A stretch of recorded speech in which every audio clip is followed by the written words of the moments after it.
Bienvenue chers amis auditeurs à votre émission hebdomadaire Justice et Paix Magazine. Le thème du jour est la Journée internationale de la paix. Nous recevons aujourd'hui Maître Marie-Louise Mbida, la coordonnatrice technique, et Dr Geraci Maurizio, qui est le conseiller technique, qui en plus est le permanent au bureau de la Commission diocésaine Justice et Paix. Bonjour Maître Mbida. Bonjour. Merci d'être venu, d'avoir répondu à notre invitation. Bonjour Dr Geraci. Bonjour. Aujourd'hui, nous allons parler des Journées internationales de la paix. Qu'est-ce que c'est que la GIP, la Journée internationale de la paix? La Journée internationale de la paix, c'est une journée que les Nations unies consacrent à l'idée de la paix. En fait, le but ultime des Nations unies, c'est celui de préserver la paix partout dans le monde. Et pour cela, il y a 30 ans, 31 ans particulièrement, ils ont décidé de consacrer vraiment une entière journée à l'idéal de la paix. Depuis 30 ans, c'est le 21 septembre chaque année. Alors, l'idée, c'est que pendant cette journée, nous tous, nous pouvons réfléchir sur qu'est-ce que signifie paix. La paix, c'est pas seulement l'absence de guerre. La paix, c'est aussi ce que nous avons dans notre cœur. Et idéalement, les Nations Unies souhaitent aussi que il y ait un cessez-le-feu le 21 septembre dans tous les pays qui sont en conflit. C'est pas notre cas, mais notre cas, c'est celui de réfléchir, de voir comment vivre la paix quotidiennement dans notre environnement. Je vais revenir sur cette question en vous demandant si au Cameroun, il y a des cas que vous avez remarqués. En fait, qu'est-ce que vous avez fait concrètement en ce qui concerne la paix? Qu'est-ce que vous avez fait pour préserver la paix jusqu'ici là? Maître Mbida. Qu'est-ce qu'on a fait pour préserver la paix? Nous, ce que nous faisons, déjà, il faudrait peut-être dire ici que Justice et Paix est là pour faire appliquer l'enseignement social de l'Église. Alors, qu'est-ce que nous avons fait pour préserver la paix? Justice et Paix existe dans les diocèses.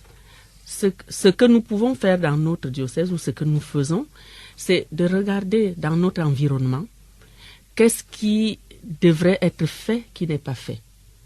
Qu'est-ce qui n'est pas fait conformément à l'enseignement de l'Évangile?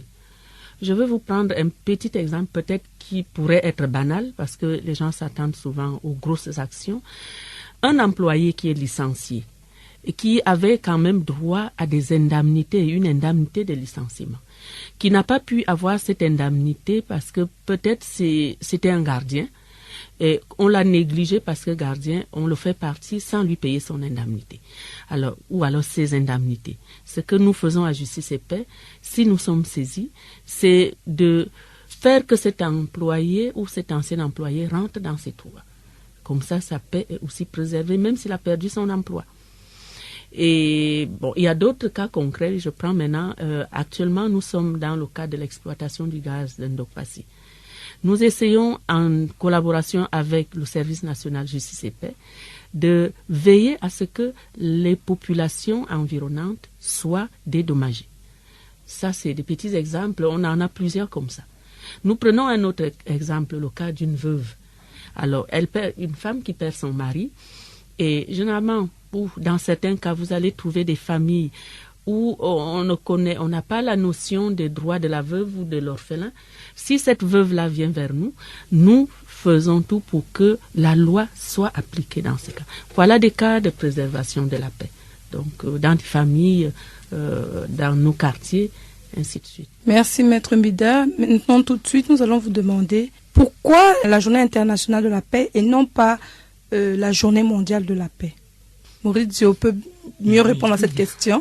On n'a pas fait un choix sur lequel on va célébrer. Je pense que si on consacre certaines activités à la Journée internationale de la paix, ça ne va pas au détriment de la Journée mondiale de la paix. Ce que nous voyons dans la Journée internationale de la paix, c'est qu'elle est, si vous voulez, plus générale. En fait, quand on veut préserver la paix, on veut parler de paix, et on peut le faire avec tous les acteurs qui sont présents dans un pays. Et vous voyez, par exemple, notre commission est aussi membre d'un réseau, le réseau Service civil pour la paix, Et dans ce réseau, il n'y a pas seulement des organismes ou des institutions catholiques, mais il y a aussi des institutions, des associations évangéliques, protestantes. Et c'est pour cela que, dans cette journée internationale de la paix, on peut se réunir et faire des activités d'une façon commune ou en fait dans la même journée au moins. Alors pour cette journée internationale de la paix, quel est le thème qui a été retenu? Le thème retenu cette année, c'est une paix durable pour un avenir durable. Par les Nations Unies? Par les Nations Unies, évidemment, parce que comme Dr Maurizio vous a dit, la journée internationale de la paix a été initiée, instaurée par les Nations Unies. Alors pourquoi une paix durable pour un avenir durable? Peut-être que vous allez poser la question. On ne peut pas avoir un avenir durable s'il n'y a pas de paix. Donc c'est pour ça qu'il faut d'abord qu'il y ait une paix qui soit durable pour qu'on puisse bâtir un avenir apprécié de tous, un avenir durable. Quel est le thème retenu? J'ai l'impression que le thème a été modifié. Le thème n'a pas été modifié au Cameroun. Nous avons pensé à la commission Justice et Paix de Douala que le thème donné cette année par les Nations Unies devrait s'adapter au contexte, à la situation, au contexte de chaque pays et ensuite même de chaque localité. C'est pour ça que à Douala, par exemple, nous avons estimé que c'était une paix véritable pour un avenir durable. Donc, en réalité, peut-être qu'à Yaoundé ou ailleurs, dans un autre pays africain, on trouvera autre chose. Mais nous avons pensé qu'il fallait parler plutôt de paix véritable pour que nous puissions avoir un avenir durable. Posez des questions. Comment est-ce que vous organisez vos journées là-bas? Nous avons arrêté un certain nombre d'activités. Nous faisons déjà ces émissions radio. Nous pourrons aussi les faire dans d'autres organes de presse. Il y a déjà eu une publication, je crois, dans l'Effort camerounais, peut-être aussi prochainement dans Cameroun Tribune. En dehors de cela, nous avons d'autres activités. Déjà, il y aura les journées portes ouvertes. La journée du 21 septembre, ça sera des journées portes ouvertes. Nous allons accueillir tous ceux qui veulent s'approcher de nous, tous ceux qui veulent en savoir plus, tous ceux qui ont des questions concernant la paix, concernant la justice. Nos bureaux seront ouverts pour les recevoir. Nous avons aussi des équipes de collaborateurs qui vont sillonner la ville, distribuant le message de la paix, le message des Nations Unies. Et puis, ils auront un questionnaire. Ils vont interroger qui voudra se faire interroger. Et puis, ils vont collecter des réponses. Et nous ramènerons ces réponses-là que nous allons étudier pour nos actions futures par rapport à la paix dans notre pays. Et quels sont les quartiers cibles de la ville de Douala que vous avez, comme ça, des carrefours que vous allez sillonner? Est-ce que vous avez un aperçu des endroits stratégiques que vous allez sillonner tout au long de ces 2 journées-là? Oui, le docteur Maurizio va compléter la réponse, mais je crois que nous devons aller déjà dans les quartiers populaires. D'accord. Dokoti, par exemple, quartier Nouvelle, ainsi de suite. Les équipes vont sillonner tous ces quartiers. Ça ne veut pas dire qu'un quartier comme Bonanjo, ils n'y seront pas. Mais il faudrait que nos collaborateurs aillent vers là où il y a une grande population, là où ils peuvent rencontrer beaucoup plus de monde. Dans les marchés, par exemple? Les marchés, ils vont sillonner les marchés, ils vont sillonner les grands carrefours de la capitale, de notre capitale économique. Est-ce que vous allez faire un tour en prison, comme dans notre commission Justice et Paix, commission diocésaine Justice et Paix, il peut avoir des, je sais pas moi, en prison pour un peu essayer de montrer aux prisonniers que même si on est dans des conditions de détention, on peut vivre en paix dans ces conditions-là. C'est vrai que vous nous donnez une idée là, c'est une idée que vous nous donnez qu'on va étudier. Je crois que c'est une bonne idée qui pourra être exploitée. Docteur Maurizio, vous êtes à la commission diocésaine Justice et Paix. Il y a eu les bureaux qui ont été ouverts récemment. Comment est-ce que vous meublez vos journées là-bas? Comment est-ce que ça se passe au quotidien? Avant de vous répondre, comme Maître disait tout à l'heure, j'aimerais seulement un peu compléter un peu l'explication de nos activités. Et c'est seulement pour rappeler au public que nous serions pendant 2 jours, nous serons dans la ville pour rencontrer les gens pendant 2 jours. C'est jeudi 20 septembre et vendredi 21 septembre.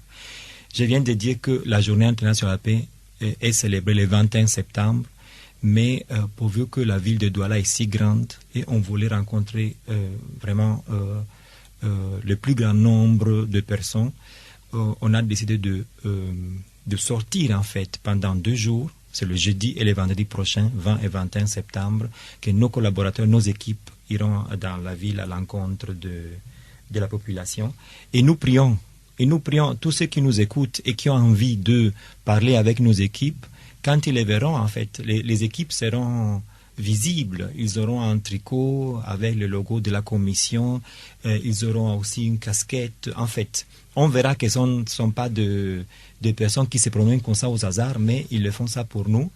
Et entre 10h et 16h, le jeudi et le vendredi, vraiment approcher nos équipes, aller prendre le message de la paix, discuter avec eux sur la paix, et si vous avez le temps, si vous avez envie, nous vous prions de remplir le formulaire avec nos collaborateurs ou seuls.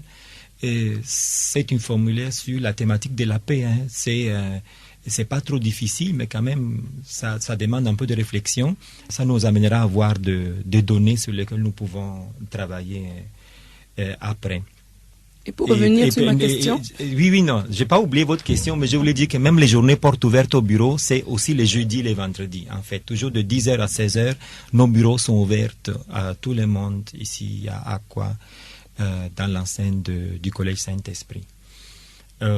Pour le moment, je reviens maintenant à votre question. En fait, comment on passe les journées dans les bureaux? Vous savez, en fait, pendant les horaires d'ouverture, on reçoit le public. Depuis qu'on a installé une grande plaque sur la route, il y a de plus en plus d'intéressés qui entrent seulement pour demander qu'est-ce que c'est la commission Justice et Paix, qu'est-ce que nous faisons. Il y a des gens qui viennent même demander de l'aide humanitaire ou de l'aide spécifique pour ce qui concerne le conseil juridique. Bon, nous allons expliquer à tout le monde qui arrive quel est notre but, qu'est-ce que nous pouvons faire et qu'est-ce que nous ne pouvons pas faire, parce qu'on n'est pas là pour résoudre tous les problèmes du monde. Mais on est très engagé, on est une petite équipe très engagée, et ce que nous voulons faire, c'est maintenant vraiment porter à la connaissance de tout le monde que la commission est là, et bientôt nous allons nous rapprocher aussi des paroisses pour relancer les comités paroissiaux de Justice et Paix, qui dans quelques paroisses fonctionnent déjà, dans d'autres pas encore. Et ce qu'on veut faire, c'est de décentraliser aussi la commission au niveau local, au niveau des paroisses.